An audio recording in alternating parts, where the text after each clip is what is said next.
Movie review. Physical media.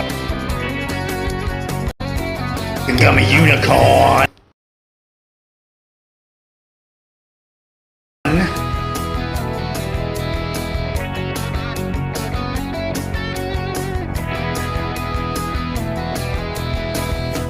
Booyah!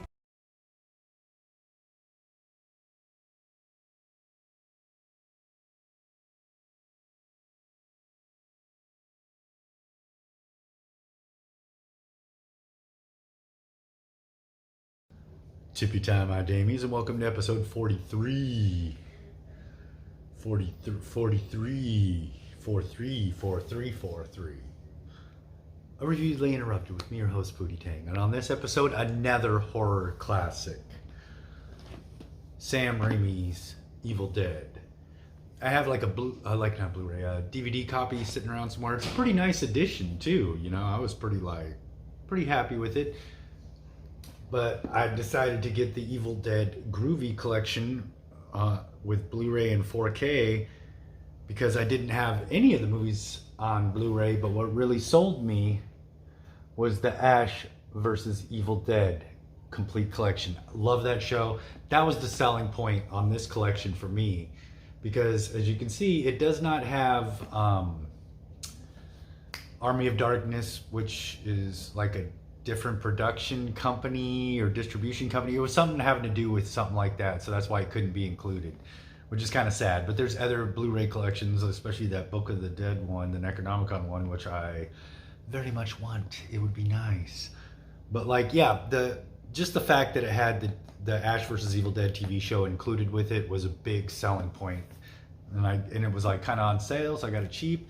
So before I talk about the movie, let's take a look at some of this physical media shit. Oh, it does this neat little thing. It's like you got the cool picture, and then it's like, ooh, groovy. All right, so it's like, since this is not just a regular old fucking copy, I'll like show you I'll just show you a little more in depth about what's in here. It's like got this. It's like a hardcover book or something, you know. What's cool is, you see, it's got like all this stuff, but then it's got says a little bit about it. Like, I think it's just like the plot. Like basically just kind of like the plot right down here, and there's like the Blu-ray and 4K, you know, and it does it, you know, Evil Dead 2. And that's when it starts with like the Ash versus Evil Dead and everything. And I do believe there's like some bonus shit back here after season 3.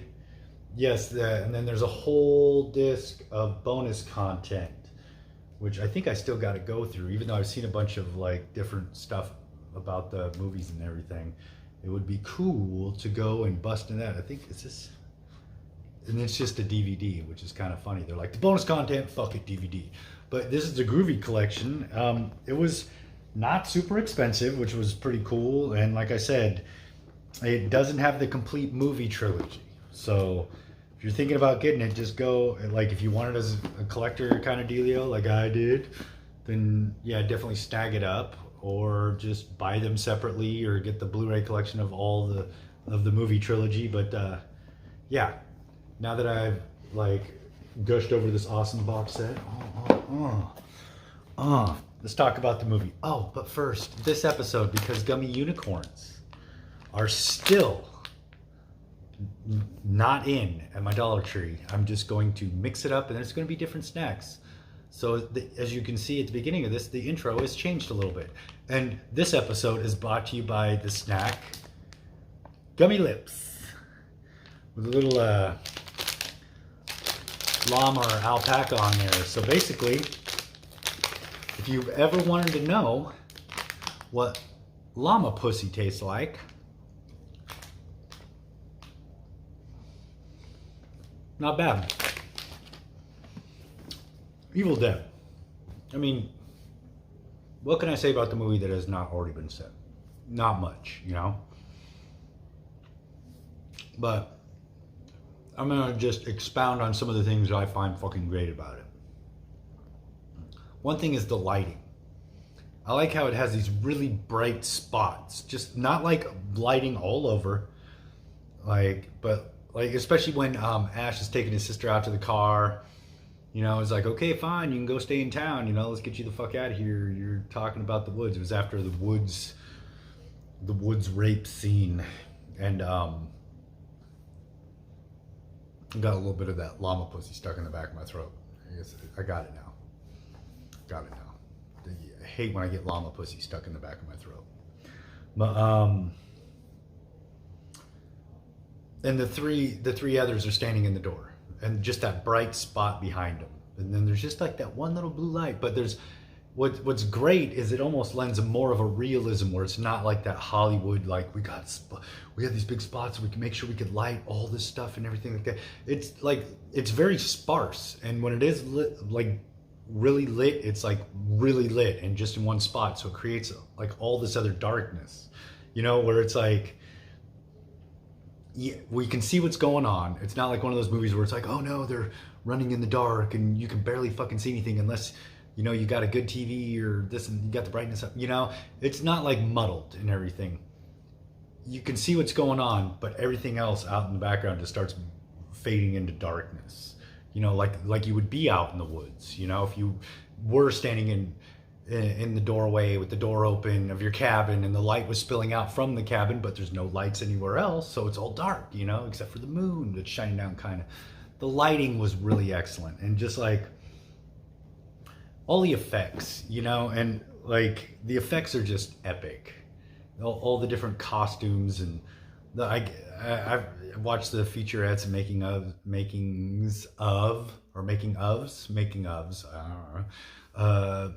Where they talk about like the contacts were just like a motherfucker, but like how everything came together with like their small budget, even how like part of it, like the top part of the cabin was filmed in one place, but then like the root cellar was filmed like miles and miles and miles away, like hundreds of miles away or some shit.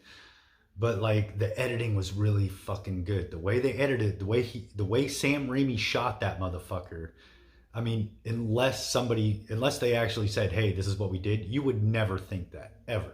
It's like, he is really fucking on point with this movie, with his fucking directing and his camera work, It's like, you could tell he's like pulling some odes to some shit that came before, with some of the camera angles and everything else, like definitely some Tobe Hooper influence in there. But he definitely it's definitely all Sam Raimi, his quirkiness, and of course, I'm gonna have to talk a little bit about Bruce Campbell. The first thing anybody really saw him in, I think it is like, that was like, other than I think some short movies or something that maybe, I don't remember. There's something about it, I don't remember. But I mean, he's just great in this. Like, he's really, this is like almost kind of slapsticky, more humorous Bruce Campbell. Sure, it started getting a little humorous when it's just like around every turn he's getting blasted in the face with like blood and gore and just nastiness all over him all the time, in his mouth, all over his face, all over his clothes. It starts getting a little goofy with that because it's so over the top, which is another thing that makes it great. But like, even in Evil Dead 2, where Campbell plays it a little more straight, a little more goofy, I mean. Like this one, he is like very straight, and I've watched the movie with the commentary before, and it's just great, the little inside stuff that they threw in there, and all the different things, and how they can goof and laugh about some of the stuff with the production of the movie. But all in all, how all the parts came together, I don't know if Sam Raimi even still realizes that the finished product is actually very, very good. Some of the acting he got out of these mofos, like, I can't remember her name, but the chick who played the sister when she's like all demonized and she's like in there, just the way, the different acting she does, and just the way, like the sounds like, and just, I mean, the fact he caught that, it's like, no, that's perfect, dude. Like what you got right there was actually really fucking solid. I mean, how would a demon act? Who fucking knows? You know, like how would a demon really act? But I mean, in this whole like horror universe, I mean, that's a pretty solid depiction. You know, just the way the acting came and how even the different demons had their different personalities. You know, and like I don't know, the makeup was really fucking solid. You know, I mean it's not like some super high quality fucking they went all fucking crazy with the makeup and stuff. No, you could tell they had a very small budget and they did what they could, but the finished result makes it look more fucked up. That it's not like so much more intricate and detailed or gory or crazy. It's like it looks really like fucking and I think that you know, if anybody's a naysayer, I mean, with the budget they had, with the finished product, top fucking notch. Fucking Evil Dead.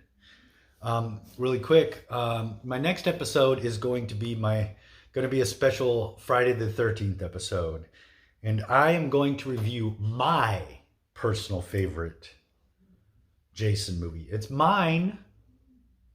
It doesn't have to be yours at all, but it's my personal favorite. And I'm going to be reviewing Jason Goes to Hell. I'm going to watch the unrated version. I always do. Why watch the R-rated? I mean, of course I'm going to watch that rated. I love this movie.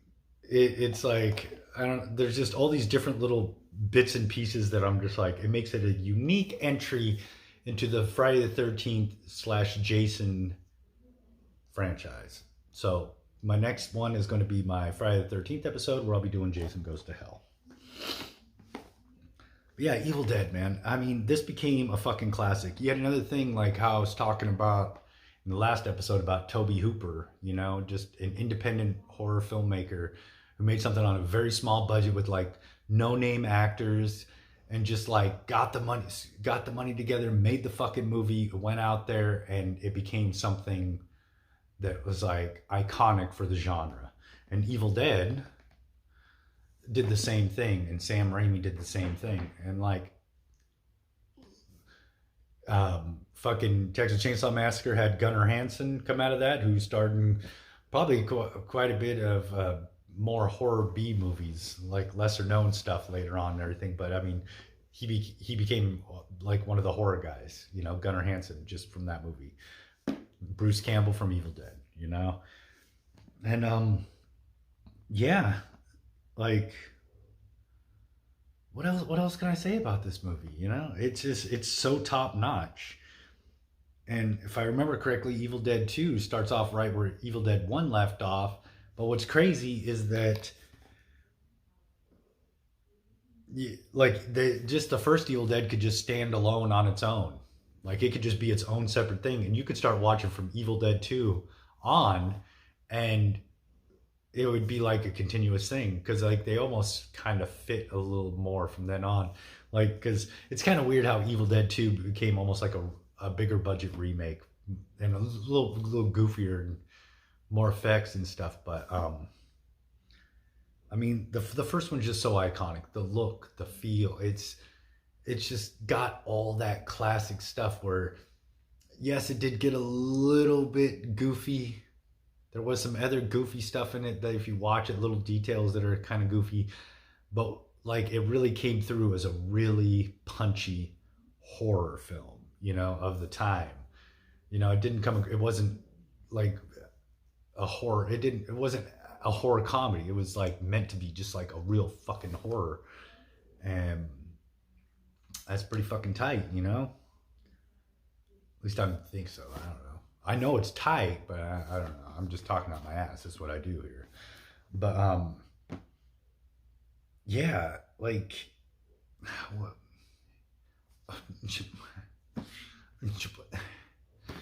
I mean, I'll talk about the remake some other time. I was gonna say, like, I didn't think the remake was too bad. I still need to see Evil Dead Rises, but yeah, I'm also really happy with this collection. You know, it's like I really want to like I watched the whole series when it was on TV, the Ash versus Evil Dead, and it sucked that it kind of petered out because it was fucking solid. It was actually you don't see very many like really good horror TV shows like this. There was like Stand Against Evil, which was like really good, but you don't really see a lot of them like how this one was, you know? And what the fuck? There's something on there. Yeah, I don't know what it is. Looks like I'll have to clean that off. I don't know, but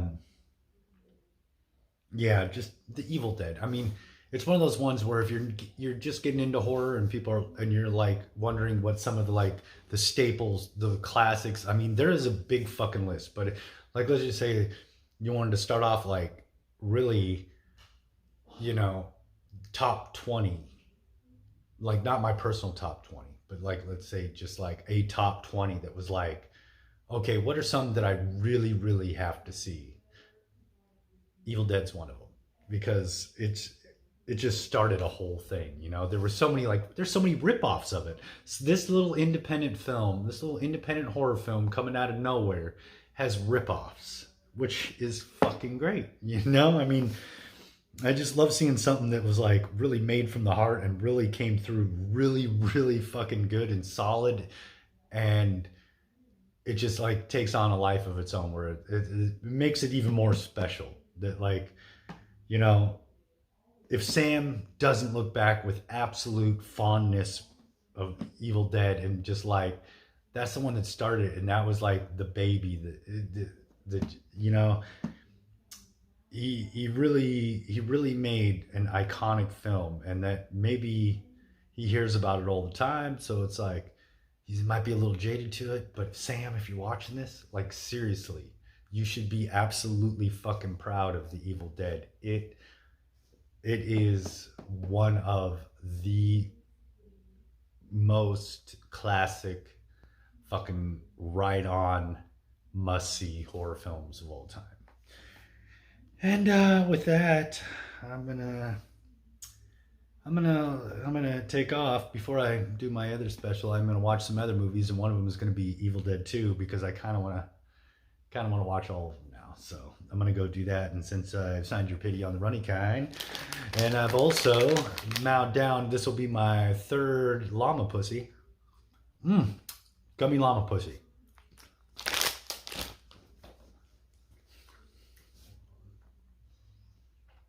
Fuck, hair.